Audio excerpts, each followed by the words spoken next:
किया brigadier Jagdeep. Lieutenant general राज कादियान, अगर सब कुछ बेहतर है, औसत उम्र पर फोकस है, हालांकि मेरे लिए अभी भी मेजर कंसर्न, जो मैंने जितना स्टडी किया उसके हिसाब से training is a major concern, training period. लेकिन सेना एक सर्वे लेकर आई, फिर सेना को क्यों सर्वे लाने की जरूरत पड़ी, जिसमें पॉइंट्स में जो 10 पॉइंट है उसमें यह भी शुमार है कि क्या कोई डिस्क्रिमिनेशन हो रहा है अग्निवीर के रिक्रूटमेंट के बाद सेना के भीतर, क्योंकि उनके पास सैनिक का दर्जा नहीं है, उनकी रैंक बिल्कुल अलहदा है, बैच नहीं लगा सकते वो एक रेगुलर सैनिक के जैसा।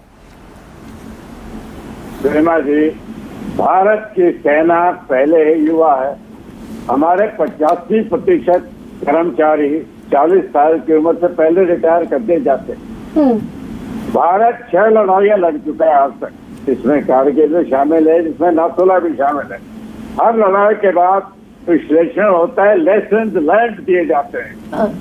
जहाँ तक मुझे ज्ञान है, किसी लड़ाई के बाद ये लेसन नहीं आया कि फिजिकल एबिलिटी की वजह से कोई एडवर्स इफेक्ट हुआ हो। 65 की लड़ाई जिसमें हमारी हार हुई, एक स्टडी टीम को भेजा गया था, इसमें अलग अलग क्षेत्र में अलग अलग ऑल्टीट्यूड पर फिजिकल टेस्ट करवाए थे। उसके बाद सेना में एक पैम्फलेट छापी गई थी जिसको बैटल फिजिकल एफिशिएंसी टेस्ट बोला था। उसमें 18 से 35 साल तक एक ही स्टैंडर्ड हर फौजी को पास करना पड़ता था, फौजी को भी जवान को भी, उसके बगैर उसकी प्रमोशन नहीं होती। तो आज ये अचानक कहना है कि 29 के बजाय 27 साल या 26 साल सेना बहुत युवा हो जाएगी, ये पॉइंट प्रधानमंत्री को जो इनपुट दी गई है वो मैं समझता हूँ सही नहीं है। ये स्कीम जब 2022 में लाई गई, पहला ये कारण नहीं दिया गया था। पहले कारण सिर्फ एक कि आप पेंशन का बिल बचाना चाहते हैं, लेकिन प्रधानमंत्री ने आज उसे कंप्लीटली रूल आउट कर दिया, खारिज कर दिया कि अफसोस है उन लोगों पर जो पेंशन कम करने को इसका मकसद बता रहे हैं। नहीं, अब कोई क्या दावा करे वो अलग बात है। 2022 में कहा था कि पेंशन का बिल इससे कम होगा। देखिए, भारत की सेना की नफरी, भारत के अगर आप 15,000 किलोमीटर लाइन बॉर्डर देखो तो दुनिया के सबसे मुश्किल इलाकों से गुजरता है। या ना कोई मशीन काम कर सकते, ना कोई टैंक, सिर्फ जवान ही लग सकता है।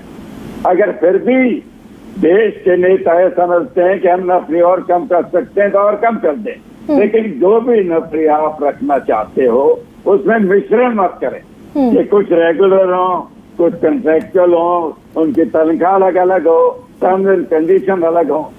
देखिए, मैं एक जो गांव की कहावत है कि अगर आपको इतनी बड़ी सेना रखा, देश की सुरक्षा के लिए हमारी मजबूरी है, अगर आपको हाथी पालना जरूरी है तो फिर आपको दरवाजा भी ऊंचा रखना पड़ेगा, पेंशन के लिए पैसे ढूंढने पड़ेंगे। और ये पेंशन में सिर्फ फौजी नहीं लेता है पेंशन, आपके सेंट्रल गवर्नमेंट के एम्प्लॉय 31 लाख से ज्यादा है, वो सब पेंशन लेते हैं। उनका क्यों नहीं आप अग्निपथ स्कीम वहां भी लागू करते? हमारे देश में 1,21,000 पुलिस के कर्मचारी हैं, वहां भी लागू करो। सिर्फ सैनिक जो कि आपका सबसे ज्यादा रिस्की वेंचर है, वहां करने की इसकी क्या जरूरत है? बाकी ये कारण ही तो बाद में ढूंढे जा रहे हैं कि प्रोफाइल कम होगा। तो सर ये समझे ना सर, लेफ्टिनेंट जनरल राज कादियान, ये समझा जाए कि अगर सेना इस पर एक सर्वे लेकर आई और ये महसूस हुई जरूरत की इस पर ये देखा जाए कि डिस्क्रिमिनेशन है क्या, जैसा आपने कहा कि अग्निवीर भी हैं और रेगुलर फौजी भी हैं, तो कम से कम ये दो धड़े ना हो, ये दो धाराएं ना हो, एक डिस्क्रिमिनेशन ना दिखे फौज में, इसीलिए सेना सर्वे लेकर आई। नहीं, अगर आप फौज का कंपोजिशन, ये एक बड़ी मेजर बदलाव है फौज में। 2 रिटायर्ड चीफ में रिटायर होने के बाद इसकी आलोचना करी। जब आप वर्दी में होते हो, आप सरकार के खिलाफ पब्लिक में नहीं बोल सकते, आपको सरकार की आवाज बोलनी पड़ती, चाहे वो कांग्रेस की सत्ता हो चाहे बीजेपी, कोई भी हो। संविधान ये कहता है, हमें कोई हक नहीं है। एडमिरल भागवत ने सरकार के खिलाफ फाइल पर नोटिस दी थी, उनके साथ क्या हुआ हम सब जानते हैं।